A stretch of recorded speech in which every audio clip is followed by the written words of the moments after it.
हे students, आज के हमारे इस लेक्चर में हम एक्सरसाइज 2.3 का क्वेश्चन नंबर 4 सॉल्व करेंगे। तो चलिए फिर देखते हैं इसमें क्या कहा गया है।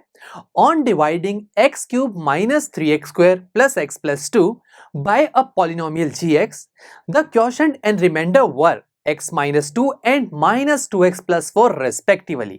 Find gx. स्टूडेंट्स, बहुत ही सिंपल सा एक क्वेश्चन है। यहां पर बोला जा रहा है कि हमारे पास एक पॉलिनोमियल है, हमने इस पॉलिनोमियल को gx पॉलिनोमियल से डिवाइड किया। अब डिवीजन परफॉर्म करने के बाद हमारे पास क्वोशंट आ रहा है x minus 2 और रिमाइंडर आ रहा है minus 2x plus 4। तो अब हमें यहां पर इस gx पॉलिनोमियल को फाइंड आउट करना है। नाउ स्टूडेंट्स, जब भी हम एक डिवीजन को परफॉर्म करते हैं तो जिस पॉलिनोमियल को डिवाइड किया जाता है उसे हम बोलते हैं डिविडेंड, और जिस पॉलिनोमियल से डिवाइड किया जाता है उसे हम बोलते हैं डिवाइजर। यानी कि हमें इनडायरेक्टली इस डिवाइजर की वैल्यू को फाइंड आउट करना है, और बाकी क्वोशंट और रिमाइंडर तो हमें गिवन ही है। तो दोस्तों, यहां से साफ देखने को मिल रहा है कि हमें इन चारों में से 3 की वैल्यूज गिवन है और 4th की वैल्यू निकालनी है। अब दोस्तों, इन चारों के बीच में हमने एक रिलेशन भी स्टडी किया हुआ है जो कि है डिवीजन एल्गोरिथम। डिवीजन एल्गोरिथम हमें डिविडेंड, डिवाइजर, क्वोशंट और रिमाइंडर के बीच में रिलेशन प्रोवाइड करता है, तो हम उसी का यूज करेंगे। तो देखिए, डिवीजन एल्गोरिथम क्या होता है। Dividend is equal to divisor multiply quotient plus remainder. चलिए वैल्यूज को पुट करते हैं। डिविडेंड में पूरा पॉलिनोमियल हमने लिखा इज इक्वल टू डिवाइजर है gx, क्वोशंट है x minus 2 प्लस रिमाइंडर है minus 2x plus 4।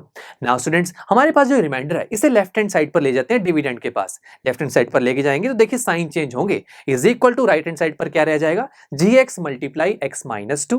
अब लेफ्ट हैंड साइड को सॉल्व करेंगे तो हमारे पास ये पॉलिनोमियल आ गया। और अब उसके बाद राइट हैंड साइड पर देखें तो है gx मल्टीप्लाई x minus 2, और यहाँ पर gx की वैल्यू निकालना चाहते हैं तो क्या करेंगे, x minus 2 को लेफ्ट हैंड साइड पर लेके जाएंगे। अब ये मल्टीप्लिकेशन में तो लेफ्ट हैंड साइड में डिनोमिनेटर में चला जाएगा।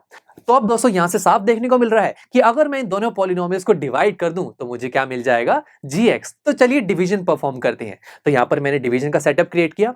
अब सबसे पहले हम ये सोचेंगे कि जो x है इससे किससे मल्टीप्लाई किया जाए ताकि x क्यूब बन जाए। बड़ा ही सिंपल है, अगर मैं x को x स्क्वायर से मल्टीप्लाई करूंगा तो x क्यूब मिल जाएगा।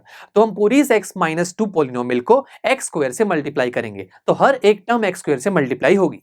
पहले x स्क्वायर से मल्टीप्लाई होगा तो बनेगा x क्यूब, एंड -2 जब x स्क्वायर से मल्टीप्लाई होगा तो बनेगा -2x square. Now student, subtraction करेंगे, उसकी वजह से साइन चेंज हो जाएंगे। x क्यूब वाली terms cancel out, -3x square plus 2x square ये बन जाएगा -x स्क्वायर। उसके बाद हम एक और टर्म नीचे कर लेंगे जो कि है +3x। अब अगेन सोचेंगे कि x को किससे मल्टीप्लाई किया जाए कि -x स्क्वायर बन जाए। तो स्टूडेंट्स, अगर मैं x को x से मल्टीप्लाई करूंगा तो x स्क्वायर बनेगा।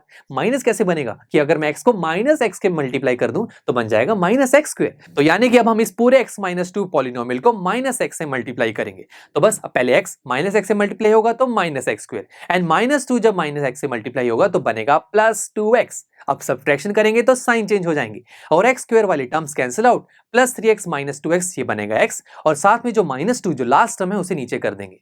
अब हमारे पास फाइनल एक्सप्रेशन आ गया x -2। अब ये तो बड़ा ही सिंपल है दोस्तों। अब यानी कि हमारे जो पॉलिनोमियल x -2, इसमें जो फर्स्ट टर्म है x, इसको किससे मल्टीप्लाई किया जाए कि x बन जाए। ये तो बहुत सिंपल है, अगर मैं x को 1 से मल्टीप्लाई करूंगा तो x ही तो आएगा। तो यानी कि अब हमारे इस x -2 पॉलिनोमियल को 1 से मल्टीप्लाई करेंगे।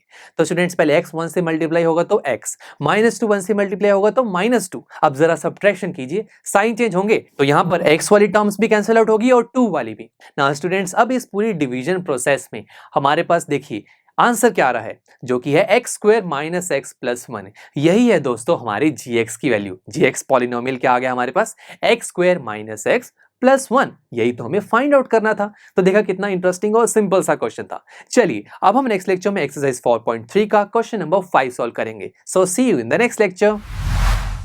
आई एम श्योर स्टूडेंट्स, आपको ये लेक्चर काफी पसंद आया होगा, और ऐसे ही मजेदार तरीके से अपने हर एक कॉन्सेप्ट क्लियर करने के लिए डाउनलोड कीजिए पीयू स्टैक ऐप को, जहां पर आपके पास और भी बहुत सारे ऑप्शंस होंगे, जैसे कि back exercise solutions, tip videos, sample papers and much more. So what are you waiting for? Download the app now.